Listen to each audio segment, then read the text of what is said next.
Ito ang kwento ng tatlong maliliit na Billy Goat Gruff.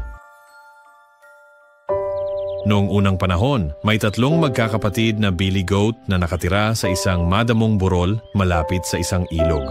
Nagkaroon ng Little Billy Goat Gruff, Middle Billy Goat Gruff at Great Big Billy Goat Gruff. Ang pinakamalaki sa lahat ng magkakapatid na Billy Goat ay masayang namuhay sa gilid ng kanilang burol. Ginugugol ang kanilang mga araw sa pagngangan ng damo at pag-inom ng malamig na tubig mula sa ilog. Ngunit pagkatapos, isang kakilakilabot na araw, tumingin sila sa paligid upang makita na kinain na nila ang lahat ng damo sa gilid ng burol. Ay hindi! Ano ang gagawin? Kain tayo ngayon. Sumigaw si Little Billy Goat Gruff. Huwag mag-alala, little brother. Sabi ni Middle Billy Goat Gruff. Tumingin sa kabilang ilog. May malagong parang doon na puno ng masasarap na damo. Tama yan. Sabi ni Big Billy Goat Gruff. Ang kailangan lang nating gawin ay tumawid sa tulay at makakain natin ang lahat ng gusto nating damo. Ngunit ang pagtawid sa kahoy na tulay sa ibabaw ng ilog ay mapanganib. Alam ng magkapatid na Bilyot na isang mabahong troll ang nakatira sa ilalim ng tulay. At ang paborito niyang kainin sa buong mundo ay si Billy Goat. Sino ang unang tatawid sa tulay? Tanong ng Great Big Billy Goat. Sa wakas, nagsalita si Little Billy Goat Gruff. Magtitiwala muna ako sa tulay. Huminga siya ng malalim at naglakad pababa ng burol. Clippity-clop, clippity-clop, clippity-clop. Kapag siya ay hooves sa kahoy na tulay. Sino ang clip na yun na kumakapit sa aking tulay? Sigaw ng troll. It's really I, little Billy doped up. Sabi ng pinakabatang kambing na si Billy, sinusubukang maging matapang. Dadaan ako sa ilog para kainin ang grass sa kabilang side. O hindi ikaw hindi. Sabi ng nakakakilabot na troll at umakyat siya sa tulay. Ang kanyang balat ay berde at ang kanyang ilong ay mahaba at baluktot. Mayroon siyang kulugo sa kanyang balat at matatalas na dilaw ng ngipin sa kanyang bibig. Imbes na ikaw ang kakainin ko. Labis na natakot si Little Billy Goat Gruff sa mabahong matandang troll. Ngunit siya rin ay isang napakatalino na Billy Goat. Parang ayaw mo akong kainin. Kita mo, ako ang pinakamalit na speed goat. Hindi ako gagawa ng napakasarap na pagkain. Pero kung maghihintay ka, sasama ang dati kong abadder na si Middle Belly Doe. Di hamak na mas malaki siya sa akin. Alright, maaari ka nang tumawid sa napakagandang tulay na iyan. At kaya ang Little Billy Goat Gruff Clippity ay nag-clop sa natitirang bahagi ng tulay at hindi nagtagal ay nasa luntiang parang sa kabilang panig ng ilog.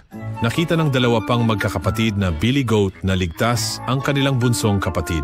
Susunod ako? Sabi ni Middle Billy Goat Gruff at tumawid siya sa kahoy na tulay. Clippity-kel, clippity-loop, clippity-clop. Sino ang clip na yon na tumatakip sa aking tulay? Sigaw ng troll. Ako ito, Middle Billy Goat Gruff. Tatawid ako sa ilog para samahan ang kapatid ko sa parang... Ang mabahong troll ay umakyat sa kahoy na tulay sa pangalawang pagkakataon. Oh, hindi ikaw ay hindi. Sumirit siya. Dahil ikaw ang kakainin ko. Si Middle Billy Goat Gruff ay natakot sa troll. Ngunit tulad ng kanyang nakababatang kapatid, siya ay isa ring matalinong kambing. Maaari mo akong kainin, ngunit magkakamali ka kung maghintay ka lamang ng ilang sandali. Ang aking nakatatandang kapatid na lalaki, ang Great Big Billy Goat Gruff, siya ang pinakamalaki sa aming lahat at tiyak na gagawa ng pinakamasarap na pagkain. Sige, maaari kang tumawid sa tulay. At kaya, ang Middle Billy Goat Gruff Clip ay bumagsak sa natitirang bahagi ng tulay at hindi nagtagal ay nasa luntiang parang kasama ang kanyang nakababatang kapatid sa gilid ng burol. Nakita ni Great Big Billy Goat Gruff na ang kanyang mga kapatid ay ligtas na nakarating sa ilog. At kaya bumaba siya sa burol at papunta sa kahoy na tulay. Clippity-cl, clippity-cl, clippity-clop. Sino ang clip na iyon na tumatakip sa aking tulay? Sabi ng troll.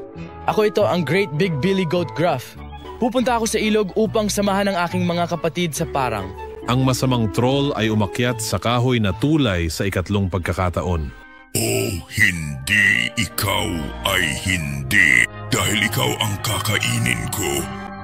Ngunit hindi tulad ng kanyang nakababatang kapatid na lalaki, ang Great Big Billy Goat Gruff ay hindi natatakot sa kakilakilabot na troll. Tinataka ng malaking kambing ang kanyang mga paa, ibinaba ang kanyang malalaking sungay at sinugod ang troll. Bumagsak. Binangga niya ang troll sa tulay. Ang kakilakilabot na pangit na mabahong troll ay nahulog sa ilog na may mahusay na bean splash. At kaya, ang Great Big Billy Goat Gruff Clip ay nag-clop the rest of the way over the bridge and was soon in the Malago Meadow with Little Billy Goat Gruff and Middle Billy Goat Gruff.